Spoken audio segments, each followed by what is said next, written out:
আমি এতিয়া ডিসকাশনস কৰিম যে DMIT টেষ্টৰ বেনিফিট কি হয় ফিংগাৰপ্ৰিন্ট দিয়াৰ পাছত যেতিয়া ৰিপৰ্টটো ৰেডি হ'ব তেতিয়া আপোনালোকে প্ৰথম গম পাব তেওঁৰ ইনবৰ্ন ট্যালেন্ট কি আছে তাত য'ত বেছি নিউৰনৰ ডিস্ট্ৰিবিউশনস থাকিব অবভিয়াসলি তাত তেওঁৰ এক্সপাৰ্টিজটো বেছি হয় য'ত নিউৰন কম থাকে তাত তেওঁৰ এক্সপাৰ্টিজটো কম হয় হেতু পৰা আমি তেওঁৰ ইনবৰ্ন ট্যালেন্টটো খুব ধুনীয়াকৈ জানিব পাৰো আমি সেই প্ৰথম পেজটোতে আমি গম পাম যে তেওঁৰ লিডাৰশিপ কোৱালিটি কিমান আছে তেওঁৰ কমিউনিকেশ্যন স্কিল কিমান আছে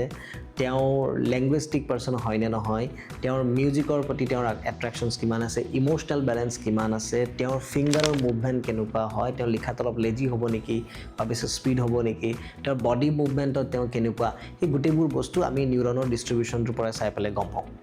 ইয়াৰ পিছত আহে TFRC ভ্যালু TFRC ভ্যালুৰে আমি গম পাওঁ যে তেওঁ একেলগে কিমান কেটা কামত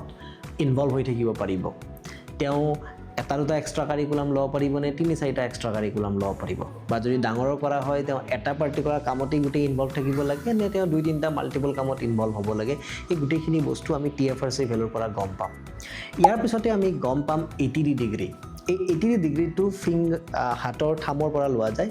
ইয়াত আমি গম পাম যে তেওঁৰ লাৰ্নিং স্পিডটো কিমান তেওঁ বস্তু এটা কিমান ফাষ্ট শিকিব পাৰিব কিছুমান আছে স্লো লাৰ্নাৰ তেওঁলোকক শিকোৱা ধৰণটো অলপ বেলেগ হয় কিছুমান আছে ফাষ্ট লাৰ্নাৰ তেওঁলোকক শিকোৱা ধৰণটো বেলেগ হয় 80 ডিগ্ৰীৰে আমি তেওঁলোকৰ লাৰ্নিং স্পিডটোৰ বিষয়ে জানিব পাৰো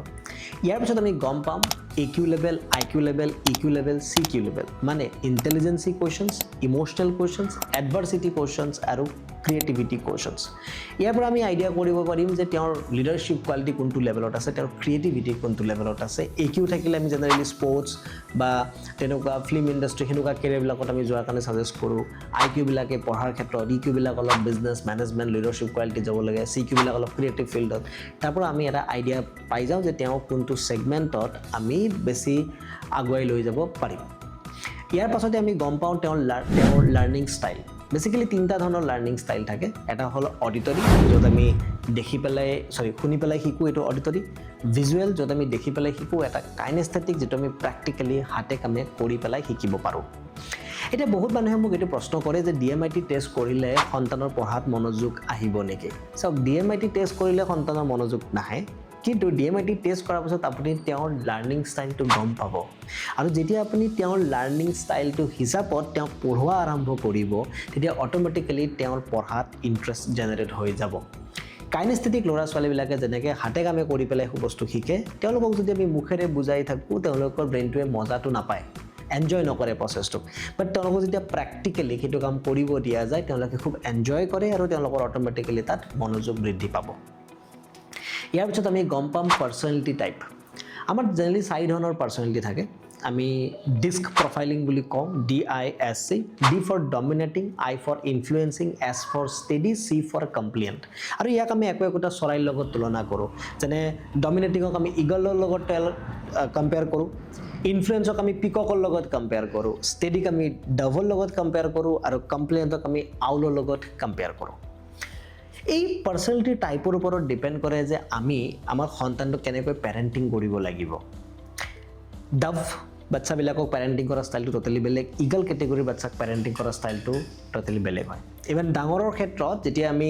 ডিস্ক প্ৰফাইলিং ওলাও আমি তাত লগত SWOT এনালাইসিস পাই যাওঁ তাত আমি তেওঁৰ ষ্ট্ৰেংথ উইকনেস অপৰচুনিটি ট্ৰেট গুটেইবোৰ বস্তু আমি তাৰ পৰা পাই যাওঁ তো ডাঙৰ মানুহ এজনৰ ক্ষেত্ৰত হেতু বস্তু বহুত সুবিধা হয় নিজক বুজিবৰ কাৰণে আৰু তেওঁৰ কি ব্লকেজ আছে সেই গুটেইবোৰ বস্তু এই ডিস্ক প্ৰফাইলিংত জনা যায় ডিস্ক প্ৰফাইলিংৰ ডাঙৰৰ কাৰণে আৰু এটা বেনিফিট আছে ৰিলেশনশিপ কম্পেটিবিলিটি যদি কাৰোবাৰ হাজবেণ্ড ওয়াইফৰ ৰিলেশনশিপটো অলপ উইক হৈ আছে বা কোনোবাই নিউলি মানে ম্যাৰিড লাইফত যাব বিচাৰি আছে তেওঁলোকে দুইজন পাৰ্টনাৰৰে ডিস্ক প্ৰফাইলিংটো কম্পেয়াৰ কৰি পেলাই জানিব পাৰে যে তেওঁলোকৰ ৰিলেশনশিপটো কেনেকুৱা চলিব বা তাক বেটাৰ চলোৱাৰ কাৰণে কোনে কি কম্প্ৰমাইজ কৰিব লাগিব কোনে কি একচেপ্ট কৰি ল'ব লাগিব সেইখিনি পৰ্যন্ত আমি ডিস্ক প্ৰফাইলিংৰ পৰা জানিব পাৰো ডিস্ক প্ৰফাইলিংৰ পাছত আমাৰ আহে ইন্টেলিজেন্সি মানুহৰ লাইফত 8টা ডিফাৰেন্ট টাইপস অফ ইন্টেলিজেন্সি থাকে অবশ্যই পিছলৈকে আৰু এটা মডিফাই হয় 9টা ইন্টেলিজেন্সি হল এতিয়া স্পিৰিচুৱেল ইন্টেলিজেন্সিও এড অন হৈছে বাট ডক্টৰ হাৱাৰ্ড গাৰ্ডনাৰে যেতিয়া ইন্টেলিজেন্সিৰ বিষয়ে এক্সপ্লেইন কৰিছিল মাল্টিপল ইন্টেলিজেন্সিৰ বিষয়ে তেতিয়া 8টা ইন্টেলিজেন্সি তেওঁ দিছিল আৰু DMIT টেষ্ট তেতিয়াৰ পৰা জড়িত আছে কাৰণে DMIT ৰিপৰ্টটো 8টা ইন্টেলিজেন্সিৰ পাৰ্সেন্টেজ ওয়াইজ ওলাই আহে ইয়াৰ পৰা আমি ক্লিয়াৰ হৈ যাব পাৰো যে তেওঁক আমি কেনেকুৱা ষ্ট্ৰীমত নিব পাৰিম আমি তেওঁক কেনেকুৱা কেৰিয়াৰত নিব পাৰিম, তেওঁ কি ধৰণৰ প্ৰফেশ্যনৰ লগত তেওঁ বেছি জড়িত হ'ব পাৰিব, তেওঁ কি ধৰণৰ এক্সট্ৰা কাৰিকুলাম ল'ব পাৰিব, ৰাইট? আমি অলৰেডি TFRCত গম পাওঁ যে কিমানটা এক্সট্ৰা কাৰিকুলাম ল'ব। এতিয়া আমি গম পাব পাৰিম যে তেওঁ কি কি এক্সট্ৰা কাৰিকুলাম ল'ব পাৰিব, ষ্ট্ৰীম কি চিলেকশ্যনছ কৰিব পাৰিব,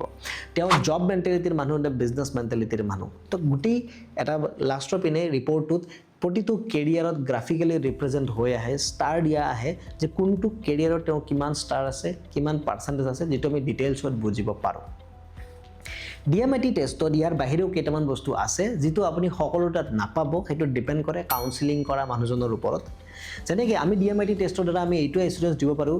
যে আপোনাৰ সন্তানটি এডিকশ্যনছ হোৱাৰ প্ৰবেবিলিটি আছে নেকি, আৰু কি টাৰ্মছ এণ্ড কণ্ডিশ্যনত তেওঁৰ এডিকশ্যনৰ প্ৰতি তেওঁৰ আসক্তি আহিব পাৰে। আপোনাৰ সন্তানটোৰ লগত আপুনি পইচাৰ কথা কোনটো বয়সৰ পৰা ডিছকাশ্যনছ কৰিব,